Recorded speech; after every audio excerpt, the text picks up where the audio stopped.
Hi guys, welcome to SEDDY'S kitchen. Today I'm going to be making pap. In Cameroon we call it pap. In Nigeria they call it Akamu. In other parts of Africa I don't know how they call it, but it's simply a corn-based pudding. It's eaten warm and it is best eaten in cold weather. I have a kilogram of corn flour or maize flour, and I'm going to be pouring that into a container, and to that I'm going to be adding 3 liters of water, but I'm going to add a liter at a time. There goes the first liter, and I'm going to mix that. You have to mix it properly, and you have to make sure every inch of the corn flour is coated with the water.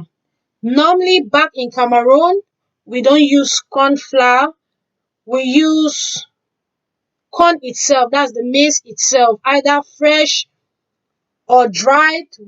We steep that, and after some days we grind, take out the chaffs, and there we have it. But since I don't have the fresh corn here or the dry corn, I'm going to be using corn flour, because that's why I have to make the video to teach you how you can make this on your own at home. Make sure you mix that properly, and all the lumps you scatter them. Close that in an airtight container and keep in a warm, dry place for 2 days. I'm going to make sure no air comes in and no air goes out. 2 days later, I have some clean water, a sieve, and I've just stirred my mixture, and I'm going to sieve out the chaffs. What I need is the starch, that's the inner part of the corn.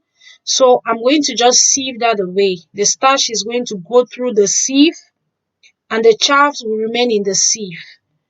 It's going to be, the first sieving is going to be harder because you have the starch, and you have to stir that with your hands, or you can use a whisk or a spoon, but I'll prefer using my hands.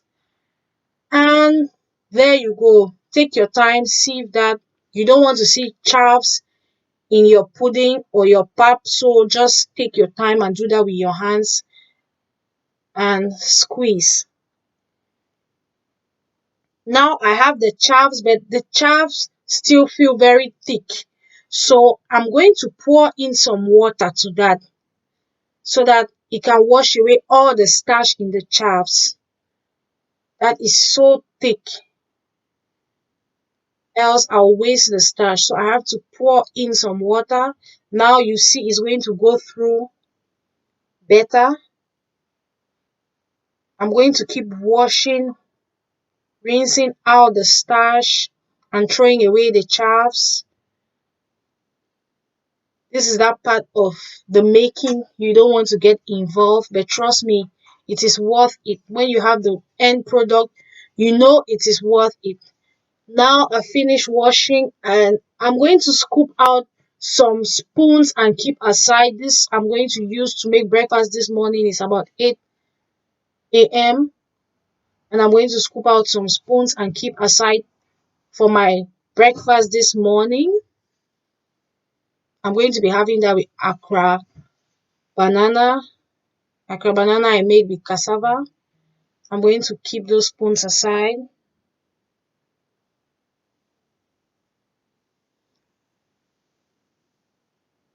Look at that. Look at how thick that is. That's just the starch. And I'm going to pour the rest into this muslin cloth. This muslin cloth, if you don't have it, you can use a clean kitchen towel, or you can use an unused baby napkin. It may sound funny, but trust me, it's the same thing. Pour that into your muslin cloth. Make sure the muslin cloth is in a bowl. Don't just do it direct. Everything will pour on the floor. I'm going to scoop out everything. The patience in making that, I cannot leave anything to go to waste. Scoop out everything. And now comes the time to squeeze the water out. Normally, if you can freeze this, fine, but I cannot freeze this amount in my deep freezer. I will not like it. It will give me a lot of work each time I have to prepare pap. So I'm going to squeeze that out. I'm just going to take up all the sides of the muslin cloth and make sure every edge is into my left hand, because I'll use my right hand to squeeze.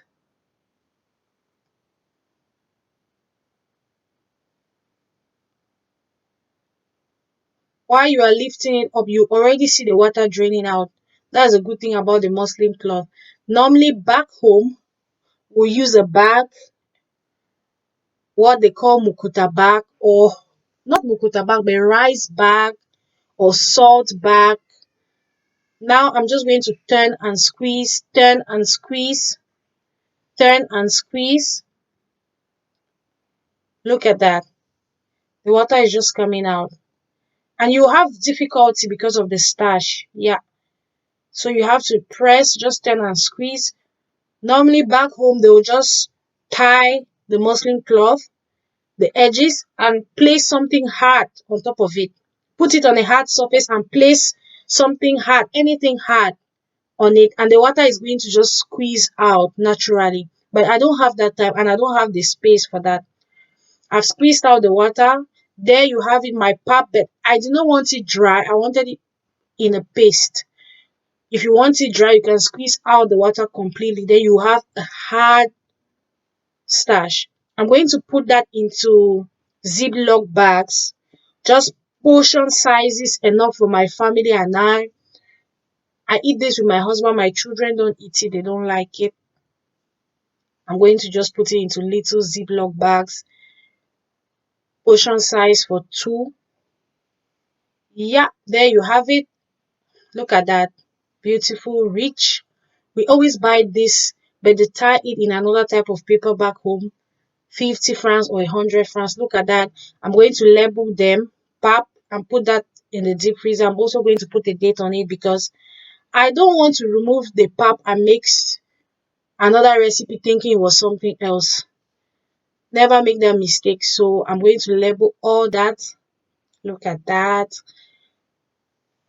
I'm good to go. We don't eat it every day or every week. So when we have that craving, we just remove a packet and eat. Perfect preservation for this. And I'm going to make that on heat. I'm going to add half a cup of water to what you have in the white bowl.